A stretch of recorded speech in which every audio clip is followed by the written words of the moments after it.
Salut, ici Jean-Marie Lapointe, bienvenue à Porte-Parole. Par l'émission, on veut vous toucher, vous inspirer, vous faire partager la démarche personnelle et intime de nos invités, vous faire découvrir le sens de leur vie puis aussi du but de leur existence à travers leur rôle de porte-parole. Le grand Viktor Frankl disait « L'important, c'est pas ce que nous attendons de la vie, mais plutôt de ce que nous apportons à la vie. » Alors, au lieu de demander si la vie a un sens, il faut s'imaginer que c'est à nous de donner un sens à la vie à chaque jour et à chaque heure. Mario Cecchini, Daniel Simard. Tu fais-tu appeler Daniel Simard ou Daniel Cecchini? Daniel Simard. Daniel Simard. C'est plus pour les réseaux sociaux que tu te fais appeler Daniel Cecchini. C'est ça. Mais merci d'être là. Plaisir. Merci vraiment d'être là parce que nous autres, on a eu une connexion qui s'est créée au tournant de 2010-2011 grâce à la belle Johanna Comtois. Ouais, moi, je pense qu'il faut commencer par elle. On va lui rendre un bel hommage parce que vous faites partie de ceux et celles qui l'ont connue de son vivant dans la dernière partie de sa vie. Alors, Johanna Comtois est décédée en 2011 d'un cancer. J'ai eu le bonheur de l'accompagner dans les derniers mois de sa vie. Puis c'est comme ça qu'est née notre union à nous autres. Puis si je vous dis Johanna Comtois, à quoi vous pensez? Inspiration. Je pense qu'à toutes les fois que j'ai la chance ou quand sa mère, Natacha, va sur Facebook, mettons, puis qu'elle parle de Natacha, c'est vraiment, vraiment le premier mot qui me vient en tête. Je pense une force puis une résilience quand les fois que moi je l'ai vue consoler sa mère. Tu sais, quand c'est elle, quand on faisait avec la radio à l'époque, le Radio-Ton dans Sainte-Justine, dans le lobby de Sainte-Justine, les 6 stations. Donc, c'est là que ça a commencé, en fait. C'était incroyable d'avoir allé. Je me rappelle de Paul Arcand qui finit son entrevue puis qui me dit « Faut que tu t'occupes de cette petite-là. Là. C'est extraordinaire. » Puis moi, il y avait 6 stations. T'écoutes. Puis j'écoutais les shows le lendemain beaucoup. Fait que sur le coup, c'est comme ça que ça a commencé. Puis là, tu commences à porter attention. Tu te dis « Wow, ça n'a aucun sens. » La maturité. Puis ça devait être inné. Je pense pas que c'est juste la maladie qui a fait vivre ça. Elle avait déjà vécu un drame, on le sait aussi avant. Le suicide de son papa. Le suicide de son papa. Alors, tu sais, tu regardes ça, puis après ça, tu penses à injustice. Tu penses à... Si on se laisse aller, on dit « Wow, pourquoi vivre tout ça quand tu as 13, 14, 15? Ça n'a aucun sens d'avoir vécu ça. » Mais moi, je retiens beaucoup d'inspiration. Je suis quelqu'un qui est allé au bout de ce qu'elle voulait faire, son disque. Il n'y a rien qui semblait l'arrêter. T'sais. Aucun rêve impossible. Aucun rêve impossible. Je sais pas. Daniel? Ben, écoute, le premier mot, c'est vraiment comme Mario, là, inspiration. Là. C'est certain, quand on pense à elle, on peut pas... C'est le premier mot qui nous vient en tête. Moi, là, Johanna, on l'a vu dans plusieurs levées de fonds. Puis c'est fou, là, elle représentait la joie de vivre malgré ce qui était pour y arriver. Là. C'est incroyable. Là. Moi, je me souviens de son sourire. Je me souviens de... Comme, ce n'est que des beaux souvenirs. Fait que c'est incroyable. Là. On se dit, mon Dieu, je suis certaine qu'elle aurait fait des grandes choses, même si elle n'avait pas vécu cette expérience-là. Là. Tu sentais que c'est quelqu'un qui aurait fait et qui fait probablement de belles choses ailleurs, là, dans une autre dimension, si on veut.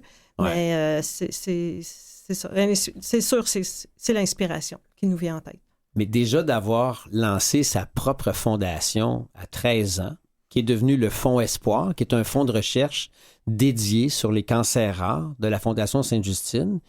Je le rappelle, pour ce fonds de recherche-là, tous les sous qu'on donne, tous les dollars sont donnés à la recherche. Il y a des fondations qui se prennent un petit montant d'argent pour les frais administratifs, c'est normal. Là, il n'y a aucun frais d'administration. Tout va à la recherche. Donc, c'est un petit bout de femme qui s'est servi de son histoire, de ses douleurs de petite fille, de ses moments de détresse, mais pour créer de l'espoir, parce qu'elle l'a appelé le Fonds Espoir, la Fondation Espoir. Donc, quand tu dis inspiration, mais il y a aussi beaucoup d'espoir qui... Malgré sa mort, elle suscite de l'espoir. Je vais laisser Daniel après te parler de l'espoir par rapport à la Fondation. Mais quand tu parles que nous, on était réunis par elle, il y avait Marie-Lou dans cette aventure-là aussi. Il y avait Cathy, il y avait Marie-Lou Wolfe, il y avait Cathy Saint-Laurent dans cette aventure-là. Ouais. quand je les revois, puis qu'on dîne ou qu'on... C'est inévitable à chaque fois, même 12 ans après, 10 ans après, on parle de Joanna pendant 4-5 minutes. Puis les mots espoir viennent dans la conversation, toujours rapidement. Tu sais, elle a en plus réuni du monde autour d'elle qui ont cru à son projet. Du monde occupé, là. Jean-Marie Lapointe a autre chose à faire. Marie-Lou est occupée comme ça se peut pas. Mais elle a réussi... tout ce monde-là a réussi à dire « Oh, on va prendre un break. Puis on va donner du temps à Natacha et à Joanna pour voir un peu. » Tu sais. Alors, non, c'est comme Daniel dit, je pense que tu peux pas regarder ça, puis inspiration et espoir, ça va ensemble souvent, parce qu'inspiration, ça te pousse à aller plus loin. Tu sais. Pour moi, la motivation, c'est court terme. C'est comme motiver une gang pour un match de football, là. Ça, c'est correct, là. On va trouver les bons mots, ça va être bon pour 3 heures. Mais inspirer, c'est pour une vie. Je pense que c'est le legs qu'elle nous a laissé. Tu sais. Quand on est habité par une mission, par une inspiration, qu'elle soit divine ou peu importe, c'est ce qui te donne du gaz quand tu penses qu'il t'en reste plus. Ah, écoute... qui te fait avancer. Ouais. C'est fou, hein? Quand des moments de découragement, ça fait partie des personnes à qui tu peux penser. Ou ce que tu dis, regarde, si elle accomplit ça avec l'adversité à laquelle elle faisait face, où il y avait une finalité, où il y avait une fatalité, tu peux pas, toi, démissionner. Tu sais. Tu peux pas, toi, arrêter. Tu peux pas, toi, pas faire face à un obstacle de toute évidence en comparaison et pas comparable, justement, où tu peux pas dire... C'est drôle que tu parles quand même. J'avais oublié le radioton. Ouais. Hey, c'est fou, ça, parce que vous l'avez fait pendant quelques années, ça. C'était-tu ton idée, ça, à l'époque? Écoute, comment c'est arrivé? J'aime pas dire ça parce qu'on travaille en équipe, mais le radioton dans le lobby de Sainte-Justine existait par C'est quoi? Seul, comme seule station. La touche que j'ai apportée à ce moment-là, c'est simplement de dire... parce que là, les 6 stations de chorus à l'époque arrivent dans la place Bonaventure. On déménage. Moi, j'ai commencé à travailler là le 1er août.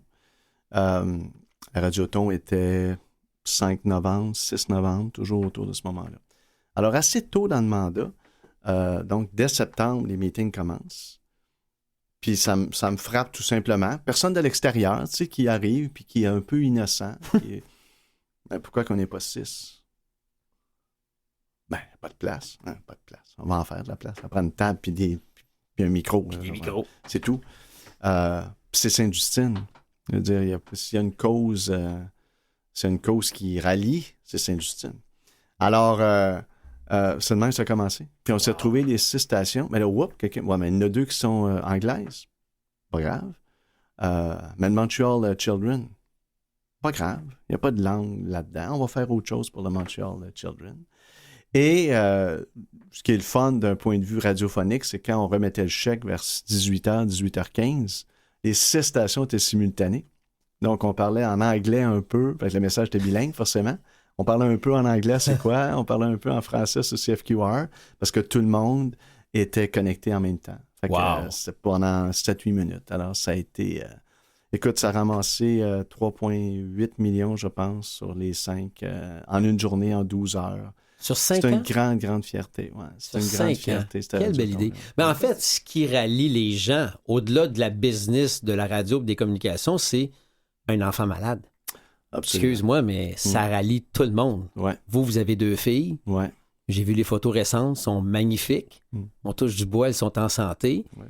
Alors, tu sais, toi, quand tu vois une petite Joanna comme toi qui n'aura pas la chance que tes filles ont, ça change tout dans la vie d'une maman, hein? Ben écoute, c'est impensable de penser qu'un enfant peut être malade, là.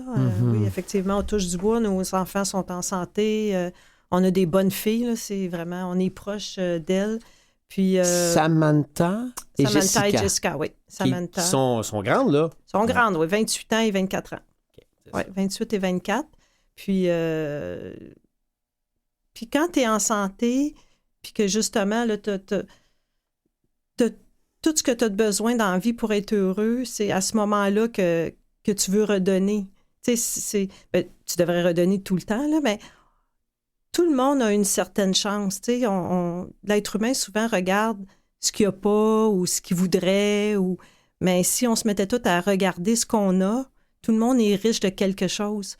Puis, mais quand tu as la santé en plus, parce que, tu sais, oui, c'est sûr qu'il peut arriver n'importe quoi tout le temps, mais quand tu as la santé, c'est plus facile de s'en sortir. Bien, la volonté et la santé.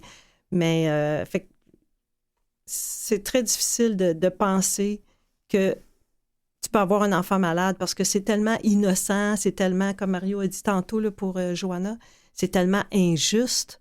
Tu dis, tu sais pas pourquoi. Là. On a beaucoup de questions là, par rapport à ce qui peut arriver dans la vie. Elle, tu parles, mettons, à Natacha, pourquoi sa fille, pourquoi pas les miennes, pourquoi c'est elle qui a tiré le mauvais numéro dans le boulier. On connaît pas l'histoire, on connaît pas... mais ça te fait réaliser ça à ce moment-là, la chance que tu as d'avoir tes 2 belles filles en santé. Mais est-ce que quand tu voyais Natacha, ça te mettait mal à l'aise? Comment tu te positionnais par rapport à Natacha? Puis que tu voyais que sa petite fille, elle avait tiré la mauvaise boule. Là. Pas mal à l'aise, c'est sûr, triste. C'est difficile, là. Quand on parle de bénévolat, souvent, on se disait qui on peut aider, puis qu'est-ce qu'on peut faire, puis tout ça. C'est pas si facile d'aider des gens quand il y a autant de tristesse, mais tu sais, comme au Radioton, j'allais moi aussi au Radioton à chaque année, là, c'est incroyable comment les enfants sont forts. Fait que ça, on dirait que c'est plus facile d'aider peut-être les enfants que les parents, parce que quand tu vois des parents là, brisés, là, tristes, puis je veux dire, il faut avoir une certaine force pour être capable de ne pas se mettre à pleurer avec eux, parce que dans le fond, ils n'ont pas besoin. Je veux dire, oui, tu peux pleurer, mais je veux dire, souvent, tu veux aussi encourager puis essayer de... Fait que de ce que j'entends dans ce que tu dis, Daniel, c'est que la personne démunie n'est pas l'enfant. Non. C'est souvent le frère, c'est souvent le papa, la maman, et toi, comme en posture de maman, tu te dis, elle vit le pire des cauchemars. C'est ça. Elle vit le cauchemar que je ne voudrais jamais vivre, donc... Il y a en même temps une forme d'entraide que tu veux aussi faire. Tu peux pas rester indifférente, mais en même temps, la maman, Natacha, dans ce cas-ci, incarne le pire des cauchemars. Là. Exactement. Ça, c'est tough. C'est là que ça nous confronte comme parents. Oui. Puis tu sais, quand il t'arrive un malheur, on dit souvent la personne qui a ce malheur-là, elle reçoit en même temps une certaine force. Il arrive quelque chose qui fait que tu n'as pas le choix, il faut que tu te battes. Puis... Mais on dirait que quand tu es dans la peau des autres personnes alentour, eux autres, ils se sentent tellement impuissants. On dirait que tout le monde préférait que ça leur arrive à eux, au lieu que ça arrive à la personne que tu aimes plus que tout au monde. Fait que oui, effectivement, c'est toujours au monde autour de la personne là, que c'est plus difficile. En fait, rapidement, si je peux me permettre, parce que tu parles des enfants, je me rappelle d'avoir dit, puis quand Daniel a eu son cancer, il m'est arrivé de penser à ces enfants-là, parce que j'ai des images de ces journées-là où le parent, c'est la personne, comme j'étais avec Daniel à côté, où là, c'est une impuissance totale. Tu passes par la frustration parce que tu peux rien faire. Tu peux juste accompagner. Ce qui est pas peu, là, mais je veux dire dans le sens que... mais ces enfants-là, enrubannés, des gros pansements, puis qui te racontent que ça fait 8 fois là, qu'ils vont dans ma tête, là, je sais pas trop, là, pas ce qu'ils cherchent, là, ils vont finir... Lui, il est super de bonne humeur. Puis tu te reviens d'abord, c'est ça. Parce qu'il va par la radio, là, en plus. Là. Il est excité.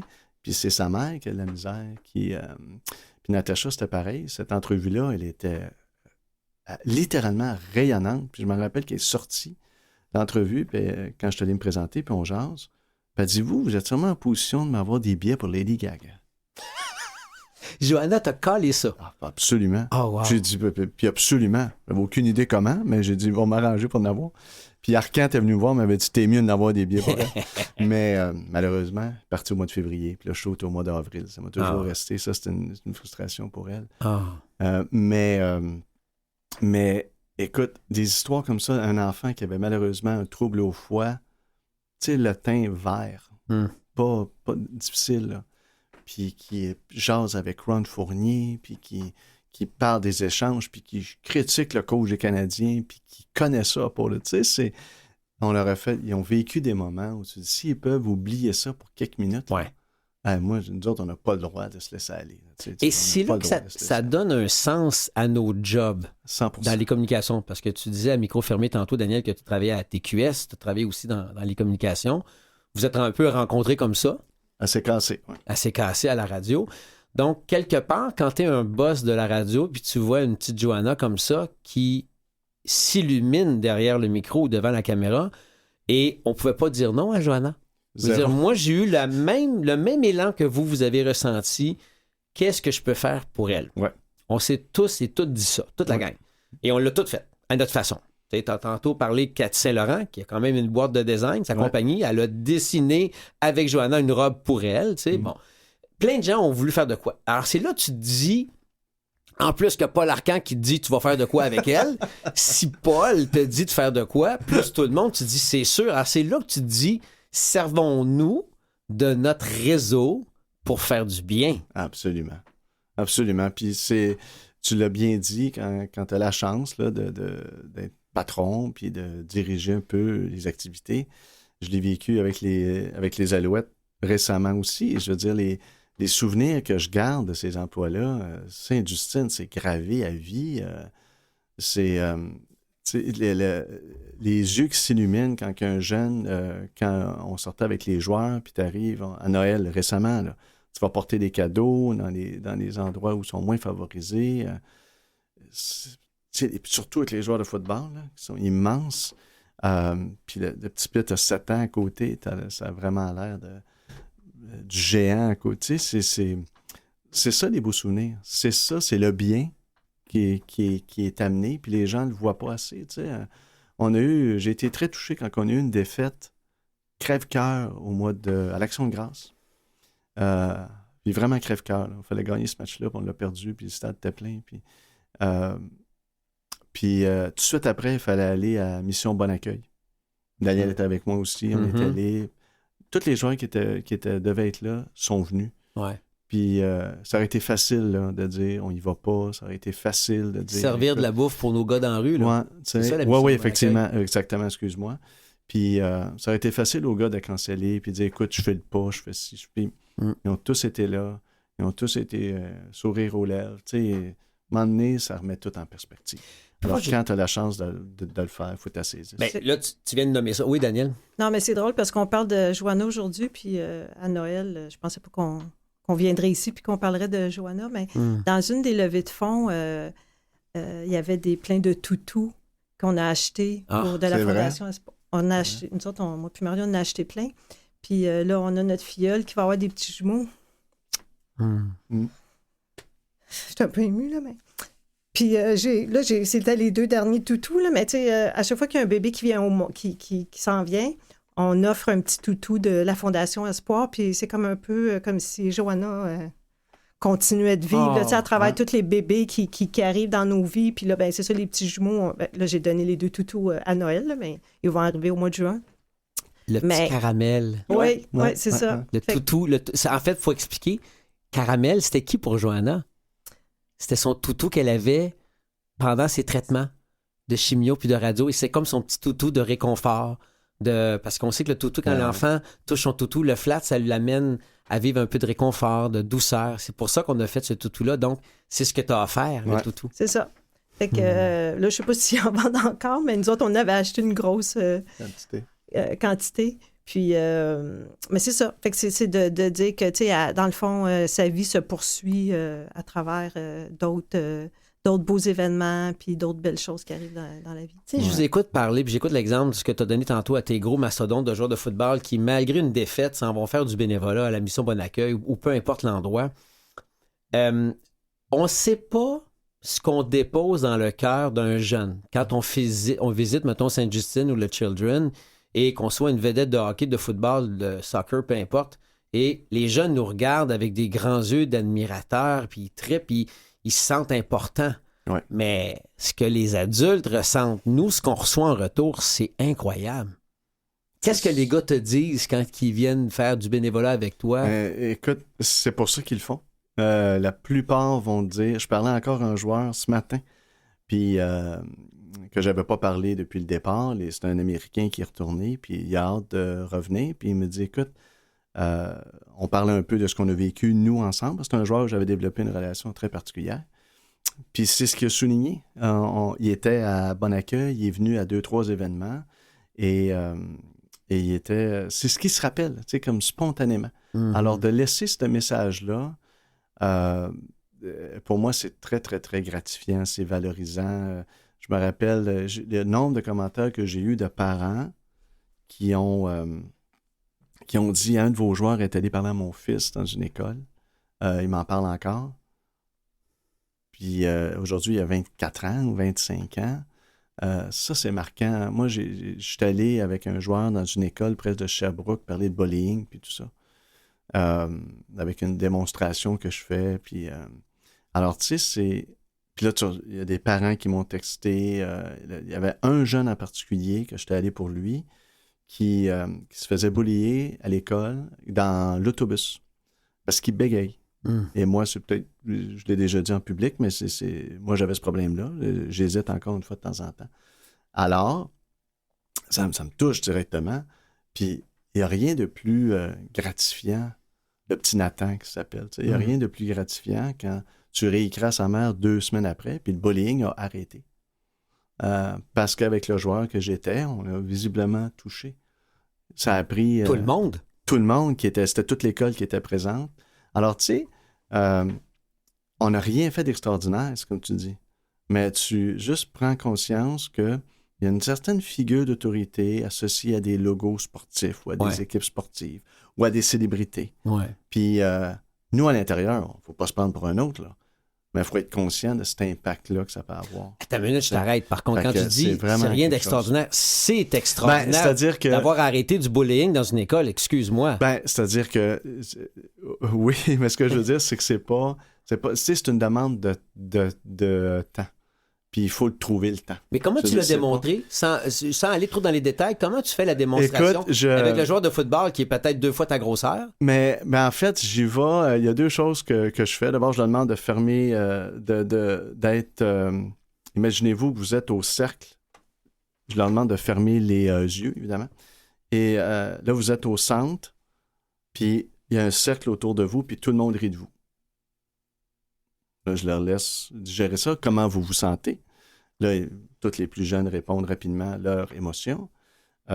Ensuite, je leur demande de fermer les yeux encore. Puis je dis là, par contre, vous voyez quelqu'un qui n'est pas vous, qui est au centre, qui fait rire de lui, mais vous êtes avec les 10 qui rient de lui.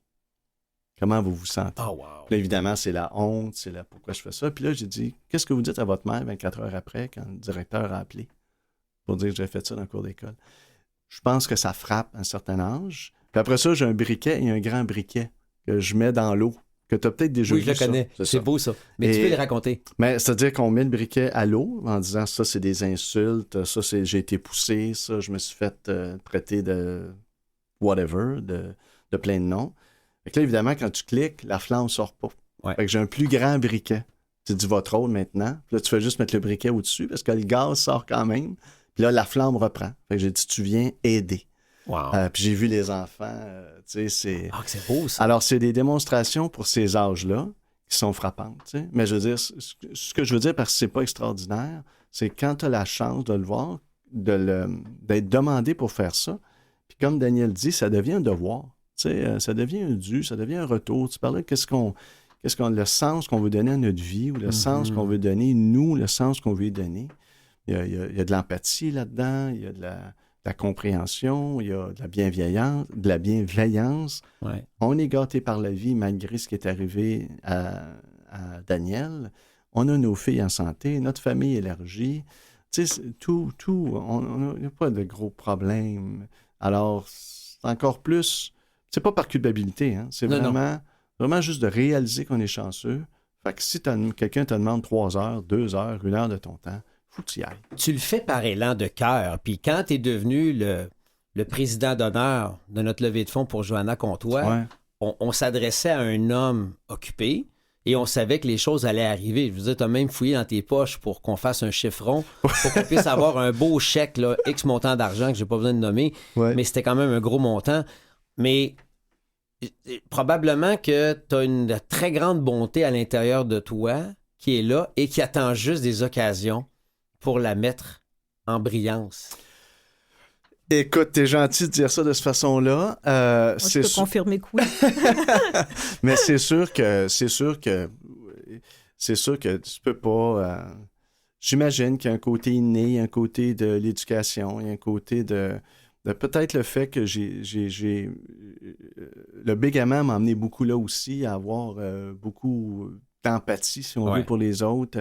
Quand je fais des conférences, j'ai 5 leçons que je mets à l'écran, puis que j'élabore beaucoup sur ça. Et la première, c'est avoir de l'empathie. Que ce soit en business ou dans la vie personnelle, je pense que tout commence par là. Il faut essayer de comprendre l'autre un peu. C'est quoi les 4 autres? Les 4 autres, c'est en fait sont tirés de. Je pourrais te raconter la longue histoire, mais il y en a une qui est obtenir les données. Donc, get the facts, get the data. Parce que beaucoup de gens, ça s'applique à tout, là. Évidemment, c'est business un peu, mais il y a un côté très personnel. Je l'amène très personnellement après ça. Après ça, il y a un côté, je ne sais pas si tu connais le livre de La Vache Mauve, mais qui est un concept de marketing par un Américain. Mais c'est vraiment d'être différent, d'être remarquable, d'aller plus loin, tu sais, de se distinguer, mais de la bonne façon. D'oser son unicité. Oui, effectivement. Et ça vient, et ça rejoint toute l'empathie aussi, parce que pour être remarquable, il faut que tu te dises à qui je parle, puis donc comprendre lui, qu'est-ce qui est remarquable pour un enfant de 5 ans, et pas la même chose pour un CEO d'une compagnie multinationale qui voit 50 grands spécialistes par semaine. Ouais. Fait que si tu veux te distinguer dans ce milieu-là, il faut t'agir d'une façon, avec un enfant d'une autre façon. Même chose. Mais dans les deux cas, c'est pas nécessairement plus... Non. C'est pas nécessairement plus facile avec un enfant, c'est pas ce que je sous-entends. C'est très, très différent. Alors, c'est tout ce genre de principe-là. Après ça, il y a une notion de jamais dire jamais. OK. Qui rejoint ce que tu disais avec Johanna aussi. Puis finalement, où rien ne s'écrit sans comprendre. T'sais? Puis de toujours être... je veux dire, rien ne s'apprend sans prendre de notes, qui vient plutôt d'une citation de JFK, parce que learning, if not, si tu apprends, mais tu l'incarnes pas. Tu l'incarnes pas, c'est in vain. C'est ça. C'est en vain. Alors donc, l'importance de... Tu sais, comme j'ai souvent dit, en business, malheureusement, des fois, il y a des gens qui travaillent depuis 20 ans, mais ils ont 20 fois 1 an d'expérience. Ouais. Tu sais, ils apprennent pas. On va dire ça. Alors, ils répètent les mêmes erreurs. Alors, il faut les aider. T'sais. Et ce que tu dis, c'est qu'il n'y a rien comme une expérience incarnée pour nous changer. Absolument. Pour changer notre regard face à la vie, et tu as ouvert la porte à quelques reprises par rapport au cancer que tu as eu, Daniel. Peux-tu nous rappeler les faits? C'était en quelle année? Je crois que c'était le cancer du sein, si mon souvenir est bon. En quelle année? En janvier 2007. OK. Alors, ça fait déjà 16 ans, là. C'est quand même loin en arrière, mais quand tu l'as vécu, ça reste toujours... ça fait toujours partie... c'est toujours présent en toi. C'est toujours présent, mais ça permet aussi après de dire... tout ce qui arrive dans la vie, après ça, tu dis, si on a passé à travers la maladie, on est capable de passer à travers le reste, parce que la maladie, naturellement, ça peut t'amener... Nous, on avait une amie qui était décédée 1 an plus tôt d'un cancer du sein, fait que c'est sûr que quand tu apprends 1 an plus tard... c'est sûr que c'est les premières pensées qui te viennent en tête. Puis on avait 2 petites filles à ce moment-là qui étaient jeunes. Alors, c'est aussi la première chose que tu penses. En tant que mère, ça peut pas arriver parce qu'elles sont trop jeunes, puis tu veux pas qu'il y ait de la peine, tu sais. Fait que tu te bats beaucoup, beaucoup pour ça. Là. Ça, c'est une des forces qui te... C'est ça qui te donne la force de te battre. Puis comme Mario parlait tantôt, quand on parlait d'espoir... c'est sûr que l'espoir, là, c'est tellement, tellement important. Là. C'est sûr que quand tu apprends des grosses mauvaises nouvelles, c'est normal de tomber dans un trou noir puis que ça soit difficile, mais c'est important d'en sortir puis d'espérer puis de dire que tu vas t'en sortir. Puis, tu sais, moi, je dis toujours que l'espoir, c'est ça qui fait que tu te lèves le matin, c'est ça qui t'aide à te battre puis c'est ça qui t'aide à gagner. Puis, fait que ça a été, écoute... Quand on l'a appris, ça a été difficile, mais je veux dire, moi, j'avais Mario qui s'occupait de tout, qui s'est occupé de moi. Là, j'avais rien à penser d'autre que de me guérir. Puis nos enfants, malgré qu'ils étaient jeunes, là, ils nous ont aidés. Puis ma grande fille s'est occupée de ma plus jeune. Puis après ça, on avait beaucoup d'amis puis de gens, la famille qui nous ont entourés, qui nous ont aidés. Puis ça aussi, là, je dis toujours au monde, c'est important les gens qui t'entourent, là. Même s'ils pensent qu'ils t'apportent rien ou qu'ils sont inutiles, c'est pas vrai. Ils sont là, puis ils te donnent une force. Puis toute l'énergie que tu ressens alentour, ça t'aide aussi. Peu importe l'aide. Peu importe la l'aide. forme. Oui. Mais tu sais, on écoute beaucoup dans le discours de Mario depuis le début de l'entrevue. Tu sais, on parle quand même président des Alouettes jusqu'à tout récemment. Tu as été un grand patron de la radio. Le classique, et peut-être même le cliché que derrière un grand homme ou à côté d'un grand homme, il y a une grande femme. Mais là, c'est les rôles. À un moment donné, c'est toi, la grande dame qui vit une grande épreuve, et tu as un chum à côté qui a quand même des grosses jobs, on s'entend. Mais c'était quoi l'aide que Mario t'a apporté? Quelle sorte de partner qui a été? En quoi le grand homme qu'on connaît dans la business a été un grand homme, un grand allié pour toi? Ben, pas juste dans la maladie, là. Mario, il fait tout pour moi, là. Je veux dire, je sais même pas, je le dis pas parce que je suis en ongle, là. Je dis... je parlais à quelqu'un dernièrement qui connaît pas Mario, là, puis je disais, « Ah non, moi, j'ai rencontré un prince charmant, puis 30 ans plus tard, il est pareil, là. Il a pas changé parce que, tu sais, au début, c'est toujours plus beau, puis il fait toujours les bonnes choses. Fait que ce soit dans la maladie ou pas, ben, il a tout pris en charge. Comme quand j'ai été malade, là. Mais Mario, je peux lui demander n'importe quoi, puis il est toujours là. Il y a des gens, il y a du monde qui venait voir Mario pour savoir comment il faisait pour accomplir autant de choses professionnelles et personnelles. Comment il fait pour être toujours à la maison le soir puis les fins de semaine en faisant un si grand travail professionnellement. Bon, ben Mario, il est bien... discipliné. Il est bien discipliné. Il sait où il s'en va, puis tout se passe dans sa tête, mais... fait que dans ma maladie, il a tout pris en charge. Comme je te dis, moi, je me soignais, je prenais des marches, je lisais, tout était là, tout. C'était ta job, de toute façon, de prendre soin de toi. C'était ça, oui. C'est... Puis, tu sais, il venait à tous mes traitements. Je veux dire, il était toujours là, émotionnellement. Il était, je veux dire... Mais honnêtement, là... C'est très réciproque, là. Oui, j'en doute pas. Vous faites un beau team. Ça fait combien de temps vous êtes mariés? Depuis 91. Et vous êtes ensemble, mariés 93. OK. Donc, 91, le début de votre relation. 30 ans cette année. OK. C'est ça. Alors, on s'entend qu'il y a une connexion, mais là, c'est de l'amour next level. Là. Oui. Excuse-moi, mais pour passer à travers différentes épreuves, puis tu sais, l'abondance, il faut savoir gérer ça. Ouais. Vous vivez dans une certaine abondance financière et professionnelle, mais c'est pas tout le monde qui sait gérer ça. Est-ce que quand on gère l'abondance de la bonne façon, ça nous donne-tu des outils pour gérer l'adversité de la bonne façon? Je pense que oui. Je pense que c'est surtout, encore une fois, l'espèce de réalisation. En fait, moi, j'appelle ça, puis même en business, c'est le terme que je prends souvent, il faut cristalliser les émotions, si on peut. Alors, tu sais, les fameux, l'essentiel est invisible pour les yeux. Ouais. OK, mais comment est-ce qu'on le rend un peu concret? Parce que je pense que les gens prennent pour acquis. Malheureusement. Là, je dis les gens. Je veux pas avoir là je juge pas personne, je ne généralise pas. Mais dans le sens de cristalliser, ça veut dire? Oui, c'est-à-dire, le piège, c'est que tu le prends pour acquis. Ouais. Alors, quand tu tombes là-dedans, malheureusement, tu t'en aperçois pas tout de suite. Parce que ça, peut-être, ça t'est dû, parce que tu as travaillé fort, tu le mérites, parce qu'il y a plein de belles formules que tu peux te donner. C'est facile d'oublier après, puis de fermer les yeux sur certaines injustices, puis commencer justement à porter du jugement sur les autres. C'est pour ça que l'empathie, pour moi, reste... le numéro un? Numéro un. Hyper important. Et il faut que tu comprennes ça. Fait que oui, je pense que la gestion de ça, de se rappeler que... Puis après ça, mais écoute, tu l'as vécu récemment, malheureusement, quand les gens nous quittent. Ma tante, on était au salon funéraire hier. J'ai une tante, moi, qui nous a quittés, 93 ans, une belle vie. Mais c'est toujours, puis on parlait de nos âges tantôt, on arrive à 60 ans. Il y en a possiblement maintenant plus derrière que devant. Alors, tu prends conscience de tout ça, puis qu'à un moment donné, le sens que tu y donnes, bien, ça va être chaque moment, puis chaque journée, puis chaque belle action que tu peux créer, chaque beau souvenir Alors, oui, je pense que ça t'aide énormément, parce que surtout depuis ce qu'on vient de traverser avec la pandémie, je pense qu'il y a eu... moi, les joueurs, les gens oublient, mais tu sais, ils ont 25 ans, là, ils ont 23 ans. Ah ouais, ils sont jeunes encore. 27 ans, ils sont jeunes, là.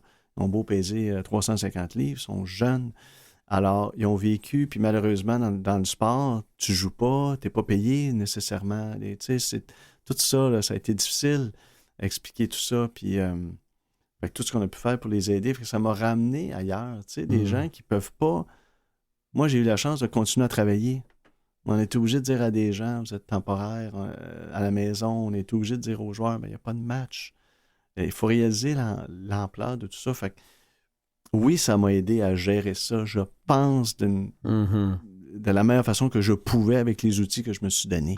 C'est pas nécessairement parfait, mais au moins, oui, ça rentre dans la réflexion. Tu parles de l'épreuve que vous avez vécue comme couple, comme famille, du cancer de Daniel. Ça t'a donné des outils pour passer à travers la pandémie? Et comment gérer ta job de président des Alouettes? Ça t'a aidé? Ah oui, absolument. En fait, ça m'aide depuis... en fait, c'est Daniel. Je dis toujours que c'est Daniel qui s'est levé le bout puis qui a décidé que ça finira pas là.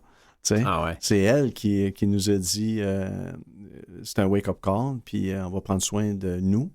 Puis les difficultés, elle pourrait vous en parler mieux que moi, mais quand tu dis son seul travail, c'était de prendre soin d'elle, vous savez tous, ceux qui nous écoutent, très bien qu'une mère de famille n'est pas du tout habituée à prendre soin d'elle. C'est pas son premier rôle. Non. Alors qu'à un moment donné, puis elle a eu le courage de dire là, pour être là longtemps, il faut que je prenne soin de moi. Ouais. Alors, tu peux pas dire, regarde, non, il faut que tu prennes la relève, puis c'est tout. Puis tu te projettes, puis tu dis, si l'inverse avait été vrai, my God, c'est sûr que j'aurais jamais traversé. J'aurais pas eu son courage. Oh, wow. Puis elle aurait eu probablement 2 fois le mien de bien s'occuper de moi, tu sais, de s'assurer. Fait que tu peux pas ne pas être inspiré dans ce temps-là. T'es pas d'accord? Mais qu'est-ce que ça te fait d'entendre Mario te dire ça? Dire ça de toi? Ça, c'est la vérité. Là, il me le dit souvent. Là, je veux dire, il y a toujours plein d'éloges pour moi, mais c'est sûr que moi, je suis pas capable que ça soit pas beau alentour de moi. Okay. C'est impossible. Là. Puis ça aussi, là, c'est des choses... c'est des choix. Oui, mais je suis chanceuse parce que je suis aussi venue au monde comme ça. Moi, il faut que tout soit beau alentour de moi. Fait que je fais tout ce qu'il faut pour que ça le soit. Okay. Que je m'arrange pour que ça le soit.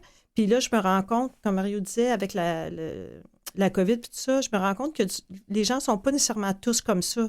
Quand il arrive un malheur, c'est pas facile, puis ils ont de la misère à passer au travail, puis même dans le quotidien.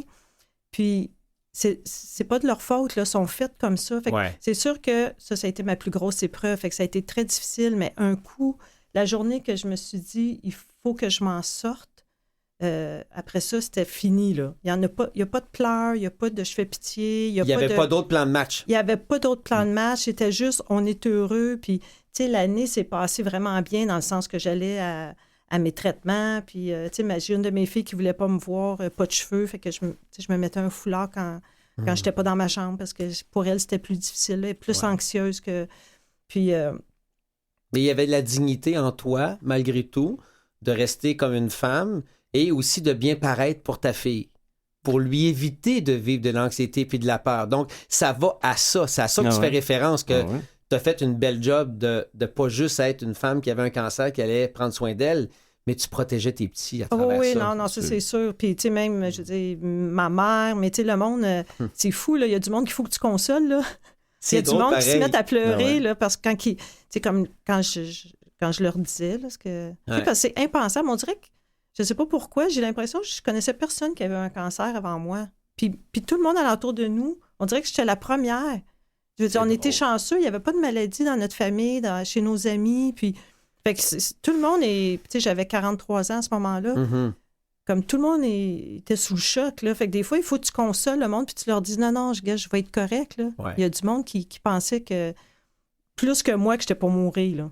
Mais là, tu leur as fait comprendre que c'était ta décision et on allait s'en sortir. Oui. On l'a fait.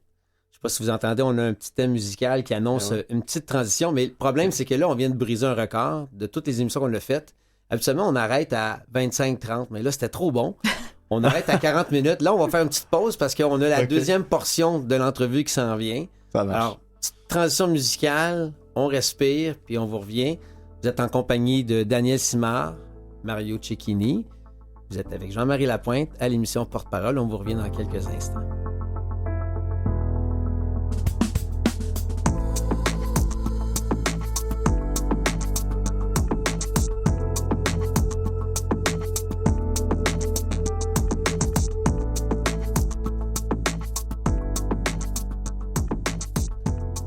Alors, de retour, je suis avec Mario Cecchini, Daniel Simard, ici Jean-Marie Lapointe. Alors, normalement, quand on fait notre petite transition, on est supposé sortir le chapeau puis on pige des questions. On va y faire. On va faire à ça. On va le faire dans 2 minutes. Mais là, c'est important de parler de la Fondation Événement Victoire parce que c'est votre fondation. Vous l'avez créée suite au cancer que tu as eu en 2007. Et cette fondation-là, c'est de faire une grosse levée de fonds pour ramasser des fonds pour la recherche pour le cancer du sein. C'est ça. Ça, c'est ça qui a été créé en quelle année? En 2000, on a commencé à... Un an on après? l'a créé en 2008. Un an après ton Un an cancer. après, oui. Puis on a fait notre première levée de fonds au début 2009, là, le temps de mettre tout en place. Et le nom Victoire parce que? Ben, parce que c'est ça, c'est la victoire, c'est dans tout ce que tu vis, c'est ce que tu veux accomplir, là, la victoire, passer par-dessus ce qui se passe, puis arriver gagnant dans ton combat. Puis, Mais c'était ta victoire aussi face au cancer du sein. c'était ma victoire face au cancer du sein. Parce que avant mon cancer du sein, on voulait créer une fondation. On avait, comme je disais tantôt, 2 petites filles qui avaient à ce moment-là 5 et 9 ans, là, avant mon cancer. Puis on cherchait une cause. Parce qu'on se disait, tu sais, on est tellement chanceux, on est tellement heureux. Puis tu parlais d'abondance tantôt. Oui. Ça fait peur un peu parce que tu dis tes enfants grandissent dans l'amour, le bonheur, l'abondance, la santé. Mais c'est pas juste ça, la vie. Là. Il y a plein de... Fait qu'on se dit, on va créer une fondation, puis on va s'en occuper en famille. Puis on cherchait qui aider. On cherchait la cause. On cherchait la cause. Ça, c'était 1 an avant mon cancer. Puis on cherchait des noms, puis tout ça. Puis là, la vie nous a, dans le fond, nous a décidé de la Vous cause. l'avez envoyé, votre cause. Elle nous a donné notre cause. Fait Ben que là, suite à ça, on a décidé que ça s'appellerait Victoire parce qu'on a vaincu, justement, mon cancer. C'est le fun comment tu le parles. Tu dis, on l'a vécu, on l'a vaincu. On l'a en vécu, gang. oui, ensemble. Vous l'avez vécu en gang, vous l'avez vaincu en gang. Et c'est en gang que vous avez créé cette fondation-là, qui existe depuis 2008, donc ça fait 14 ans. Et à chaque année, vous faites une levée de fonds. Et le concept de la levée de fonds, c'est quoi? C'est c'est ça.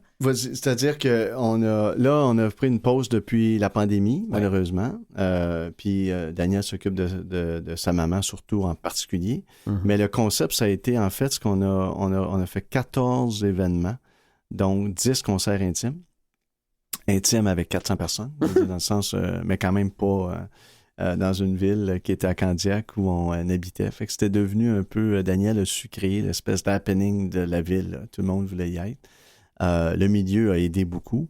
Puis, écoute, on a eu des grands noms, Jean-Pierre Ferland, on a eu Grégory qui est venu mettre le party, on a eu, après ça, Marc Hervieux. Fait que beaucoup de belles personnalités. Puis on a fait aussi 3 shows d'humour avec Jay du Temple, parce que Jay, à l'époque, commençait quand on l'a fait, ces soirées. Puis Jay, ben, ça donne, nous, on connaît Jay depuis qu'il a 14 ans, à peu près 13-14 ans. C'est le fils de très bons amis. Okay. De Nicole et Yvan, dont il parle de ses parents dans son show. C'est nos grands amis depuis longtemps. Alors, on a vu Jay pas grandir, là, mais on l'a connu comme ado. Alors, il est venu nous donner un coup de main aussi. C'est un mec qui est très généreux aussi. Ouais.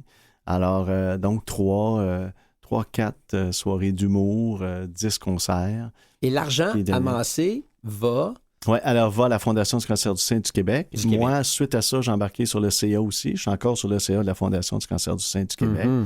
Et puis, écoute, Daniel a remis avec le groupe, ses 5-6 amis qui ont fait, si on veut, un peu le conseil d'administration. Puis on est très fiers du fait, comme tu mentionnais, aucun frais d'admin. Mm-hmm. Tout retourne. Alors, tout est bénévole. Tout le monde est venu travailler comme bénévolat. Génial. Et puis, on a remis plus qu'1 million On a remis 1,50 000 Oh, wow. à la somme de ces événements-là. Ça a commencé par une première, puis à un moment donné. Bravo. Après 5 ans, on s'est dit là, l'objectif, on le met à 1 million. C'est un beau chiffre. Fait qu'on a livré ça. Là, Daniel prend soin de sa maman beaucoup. Qu'est-ce qu'elle a de maman? On verra. Elle a Après. l'Alzheimer. Alzheimer. Oui, Oh. je t'en fais unique aussi, alors... OK. mais... C'en est une autre cause, ça. Quand on a un proche qui est malade, qui est soit en fin de vie ou qui est atteint d'une maladie qui est assez sérieuse, qui est aussi demandante pour les proches. Ouais. D'autres, on a des sœurs qui étaient là aussi pour accompagner papa. Toi, tu es toute seule. Donc, c'est un peu ça maintenant l'enjeu. Là. Si tu es pour donner là, du temps, tu la donnes à ta maman. Là, oui, exactement. Puis, tu sais, dans le fond, c'est sûr qu'être proche aidante, c'est très demandant, mais dans mon cas, c'est pas très demandant parce que, premièrement, c'est la mémoire à court terme, fait qu'on profite de la vie. Tu sais, dans le fond, elle me fait revivre un peu comme quand tu as des jeunes enfants puis que tu es obligé de vivre au ralenti parce qu'il faut que tu suives. Alors, ce que je fais présentement, c'est facile pour moi parce que j'accompagne ma mère, on fait plein de sorties, on va dans des musées, l'été, on va faire du bateau, on va à la plage, on va au cinéma, on va... Puis je profite de la vie grâce et pour elle. Là. Mais elle se souvient de toi.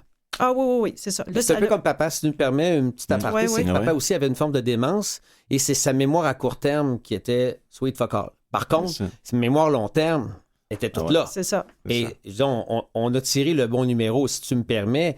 C'est le fun de savoir que la personne que tu accompagnes qui se dirige vers la fin se souvient de toi tout le temps. C'est pas toujours heureux, c'est pas toujours facile, mais j'ai connu des gens, comme tu le sais, toi aussi, tu sais, Mario, il y a des gens qui vont voir leur père et leur mère, et pour eux autres, t'es un étranger, mais pour nous, on ne sera jamais un étranger. On sait que c'est notre mère, on sait que c'est notre père. Donc, il y a beaucoup de moments de présence. Il y a encore une belle cognition chez ta maman, si je comprends bien. Oui. On a des conversations. Puis ce que je voulais dire, je voulais revenir à la Fondation Victoire parce que je retiens beaucoup. C'est incroyable comment les gens là, sont généreux.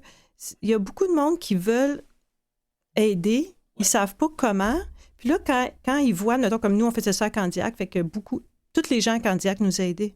Tu sais, on n'a pas pu ramasser 1 million, là. Tu sais, c'était un samedi soir. Tu sais, au début, on s'est dit, tu sais, on ne sait pas comment ça va marcher, là. Tu pars quelque chose, tu te dis, est-ce que les gens vont embarquer ou non? Si jamais ils n'embarquent pas, ben on paiera les frais de ce qui est engagé. Mais tout le monde est embarqué, puis il y a plein de gens qui disaient, moi, je voulais faire du bénévolat, je ne savais pas qui aider, comment, est-ce que je peux faire quelque chose pour vous autres? Moi, j'avais des listes de noms, là, de gens qui voulaient nous aider. Des jeunes aussi. Des jeunes, oui, on avait une 40aine de jeunes qui venaient nous aider ce soir-là, parce que la soirée, on la préparait toute l'année, là, on travaillait à aller chercher, tu sais ce que c'est, là. Fait que toute l'année, on travaillait là-dessus, mais il y avait comme une 40aine de jeunes qui venaient ce soir-là pour nous aider. Puis ça aussi, là, on avait des listes de noms. Puis le monde m'appelait pour savoir, je veux offrir ça, je veux faire...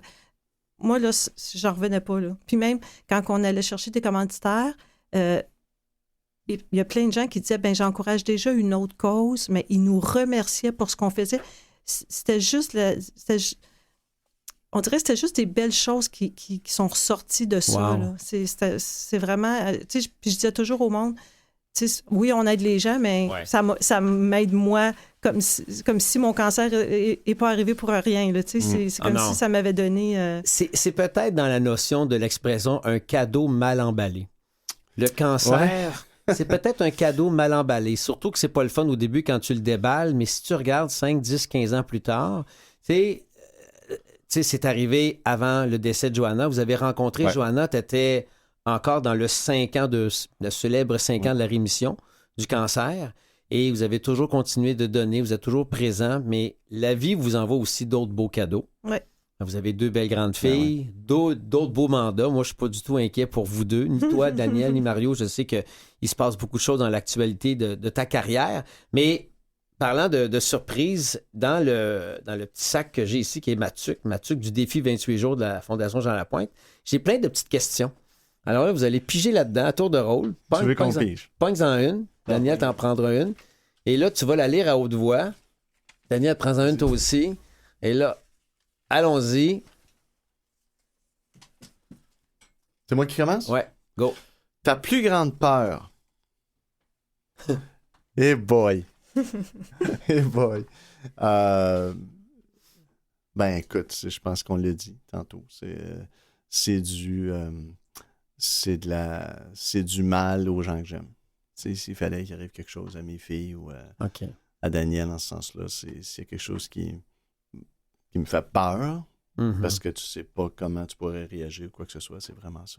Mais tu prendrais la balle pour eux autres. Oh my God.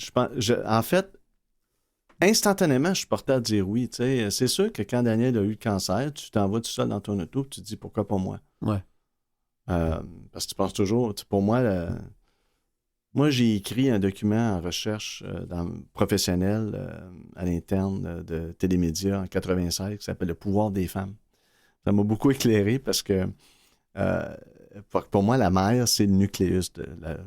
On dira ce qu'on voudra, là. Puis oui, tu peux être un père présent, mais une mère, c'est une mère. La fondation, c'est la mère. Alors, tu dis, tu veux pas blesser cette fondation-là, puis là, tu te mets à penser que, bon, mais s'il y en a un des deux qu'il faut qu'il parte, c'est terrible de dire ça, mais je veux dire, les enfants vont toujours être mieux que leur mère. C'est mon opinion. Ça paraît dur, là, mais je veux dire, c'est ça. C'est ce que je pense. Fait que t'espères que s'il y avait vraiment une balle, que oui, j'aurais le courage parce que c'est ce que j'aime penser que je ferais. Tu sais, c'est sûr. Je veux dire, on dirait que c'est impensable que quelque chose arrive aux enfants, à ta femme en particulier, là, la famille très proche. Là, c'est sûr que tu prendrais toutes les balles. Belle réponse. Merci, Mario. Il y a d'autres questions, mais allons-y. Vas-y, Daniel. Qu'est-ce qui, actuellement, dans ta vie, est ton plus grand défi? C'est Bonne bon. question. Mon plus grand défi. Laisser, je te dirais, ça rejoint aussi, là, comme être mère, accepter de laisser vivre tes enfants, les laisser faire leur expérience sans t'en mêler. C'est un... Malgré... La mère encore. Non, mais... Ah oui. Mais même accepter, je te dirais en général, là, de voir les autres, tu sais, comme en tant que mère, en tant que personne aussi qui a du temps pour les autres. Là, tu voudrais comme aider tout le monde. Puis dans mon positivisme, là, je voudrais que tout le monde soit heureux. Ouais.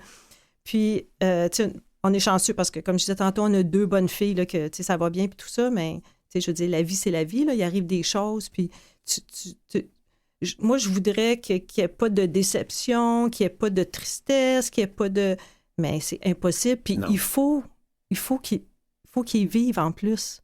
Mais en tant que... C'est ça. Ça, c'est mon plus grand défi. Ce que tu dis, c'est que tu voudrais les préserver de bad luck puis de mauvaises aventures, mais en même temps, tu sais, c'est ce qui nous forme. C'est ce qui nous fait grandir. Donc, on veut pas qu'ils souffrent, mais on aimerait qu'ils aient la leçon. C'est ça, oui, c'est ça, exactement. Ça vient pas de même, hein? Non, ça marche pas comme ça. Une autre question. Ouais. Et toi aussi, Daniel, pige dans notre petit truc. Oh my God! Qu'est-ce qui serait écrit sur ta pierre tombale? Oui. J'ai un fantasme de faire écrire quelque chose, c'est des vieilles jokes que t'as peut-être déjà vues, mais tu sais, genre, je te l'avais dit que j'étais malade. Genre malade, fou dans la tête? Non, je veux dire, tu sais, le gars, quand t'arrives, quand je pense à ceux qui vont venir me voir à la tombe de lire quelque chose qui est fait rire. Tu sais, je te l'avais dit, t'aurais dû m'écouter. J'étais malade, c'est bon. Écoute. C'est parce que les hommes, ça a toujours l'air pire. Ben ouais, on dirait toujours qu'ils vont mourir, puis on se dit, ben non. C'est bon. Mais mettons qu'il y a une joke. S'il y a une petite portion plus spirituelle. Écoute, plus spirituelle, honnêtement. C'est drôle que tu me dises ça parce qu'en réfléchissant depuis que tu nous as écrit. À l'invitation de venir faire le podcast. Oui, de venir faire, je me disais, tu sais, qu'est-ce que. Tu sais, je réfléchissais à plein de choses parce que je savais où tu voulais aller un peu, mais. J'ai été très touché par René Simard. Une des premières fois qu'il a passé, tout le monde en parle. Parce que ses enfants étaient sourds. Et donc, parlaient pas au début, ça a été plus long. Puis, écoute, la façon qu'il avait exprimé comment, toute l'émotion qu'il a ressentie la première fois qu'il a entendu « Je t'aime, papa ».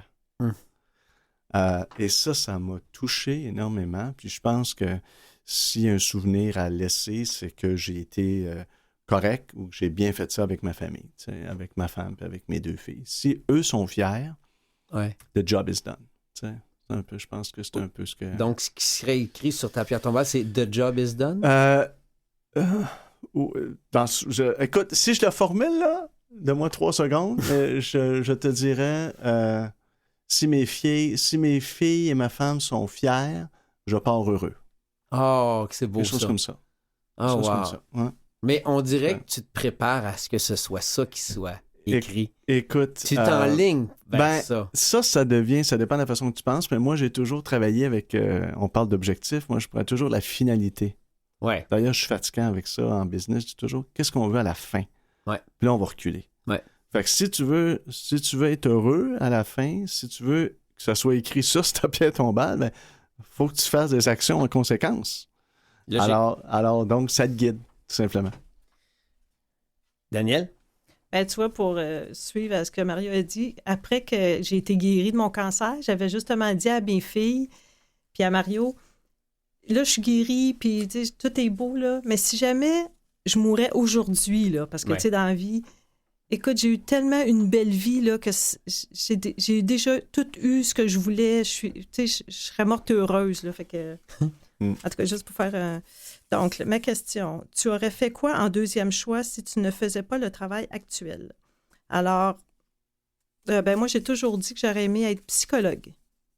Pourquoi? Parce que les gens m'intéressent, l'être humain m'intéresse, et de pouvoir les aider. Comme je disais tantôt, les gens n'ont pas tous la facilité de s'aider soi-même, même s'ils ont plein d'outils, même s'ils ont plein de gens alentour. Là, il y a comme quelque chose dans le cerveau là, qui alors, de pouvoir aider l'être humain et de le comprendre, là, c'est quelque chose que j'essaie de faire aussi à tous les jours, là, mais que j'aurais aimé faire professionnellement. Beau choix. L'émission se termine. C'est pas une question qu'on pige dans un sac ou dans un chapeau, mais je vais vous la poser à vous deux. Tu vas compléter, vous allez compléter la phrase, tous les deux. Alors, si je dis Mario Cecchini, c'est 3 petits points. Tu complètes avec quoi? Ben, écoute, il faut que je sois conséquent. J'espère que c'est un père de famille qui, avant tout, a en priorité le bonheur de sa femme, ses enfants et sa famille élargie. Sa famille élargie, ça, c'est bien du monde. Ça inclut bien du monde, c'est parfait. C'est mes 2 sœurs, c'est mon frère, c'est les cousins, les nièces, on est souvent ensemble. Puis, Mais c'est aussi toutes tes entreprises. J'ai l'impression que c'est la grande famille qu'on choisit aussi, les gens avec qui on évolue. Les amis proches, puis absolument. Ouais, tout à fait. Absolument. Et toi, Daniel Simard, si je dis Daniel Simard, c'est 3 petits points? Quelqu'un qui va toujours être là pour toi. Oh. Ouais. Et là, vous êtes un couple made in heaven. Vous avez été conçus dans la grâce de Dieu. Je sais pas. Non, mais voir quelqu'un heureux, y a-tu quelque chose de plus... C'est ça. Mais c'est parce que toi, tu veux la voir heureuse, puis toi, Daniel, tu veux voir Mario heureux. Ben, c'est pour ça qu'on est si heureux aussi. Ouais. Parce que s'il est heureux, je suis heureuse. Si je suis heureuse, je veux dire, on se le dit là, tout seul quand on est tout seul. Fait que... Hey, mais vos filles vous regardent-tu en disant vous êtes le couple de rêve? Ils se disent-tu ça? Faudrait leur demander. Mais des fois, ils font des petites pointes en disant qu'on est tannant, ouais. Qu'on est tannant là-dedans. On est comme trop heureux. C'est ça. Mais c'est des petites pointes d'amour, évidemment. Ben oui. On fait des blagues parce que quand on joue à des jeux, moi je dis si tu gagnes, je vais être heureuse. Puis si c'est toi qui gagnes, je vais être heureuse. Puis si je gagne, ben j'espère que vous allez être heureux pour moi. Finalement, tout le monde est heureux puis tout le monde gagne. C'est merveilleux. Mario Cecchini, Daniel Simard, ça a été 1 heure passée dans le bonheur. Merci. Merci à toi. Merci à toi. Merci à toi, puis bonne chance. Yes. Vraiment touché que tu aies pensé à nous. C'est un cadeau. C'est un cadeau que j'ai déballé. Puis ça, c'est un beau cadeau, bien emballé, que j'ai déballé avec vous autres. Merci. Alors, c'était Daniel Simard, Mario Cecchini, ici Jean-Marie Lapointe. Je veux quand même dire que cette émission est une idée originale de mon agente et amie Marie-Philippe Lemarbre. Philippe Lapointe, qui est à la direction à la radio ici, je dis merci. Merci au chef diffusion Jean-Sébastien Laliberté. À la mise en onde, merci Mathieu Tessier. Et pour les réseaux sociaux, Gerly Ormelet. Merci. Merci beaucoup d'avoir été avec nous pour cet épisode de Porte-Parole. Ici Jean-Marie Lapointe. Je vous dis à très bientôt.